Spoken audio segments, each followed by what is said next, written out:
நல்லா பல்ல பொழந்துக்க. என்ன ஸ்கோர் லக்கம் என்ன அடிச்சிருக்கேன், மண்ணு மாதிரி அடிச்சிருக்கேன். நான் புதுசா ஒரு 300 அடிப்பாங்க நினைச்சேன். என்னடா ஸ்கோர், எனக்கு பிடிக்கல, நான் கிளம்புறேன். எனக்கு இந்த மேட்ச் இன்ட்ரெஸ்ட் இல்ல. என்ன தலைவா நீ எப்படி பேசினா? அப்படி 140 நல்ல ஸ்கோர் தானே, நம்ம ஜெயிக்க தானே போறோம், அதுக்கு எப்படி பேசுறோம்? நல்ல ஸ்கோர் தானே, இல்லைன்னு சொல்லல.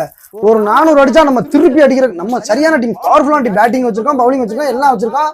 நம்ம என்ன சீக்கிரம் முடிச்சா ரன் ரேட் ஏத்தனால, ரன் ரேட் ஏத்தக்கூடாதுன்னு பாக்குறேன். என்ன ரன் ரேட் ஏத்தி என்ன போறோம், நமக்கு தேவை பாயிண்ட் தானே, அதான் நம்ம ஏத்தனேன். சரி அதெல்லாம் விடுங்க. நம்ம வந்து ஜாலியா இருக்கா இருக்கட்டும். இன்னொருத்தர் சோகமா இருக்காரு, என்னன்னு கேட்டீங்களா? நம்ம அதிகங்கிறேன், புரியல உங்களுக்கு?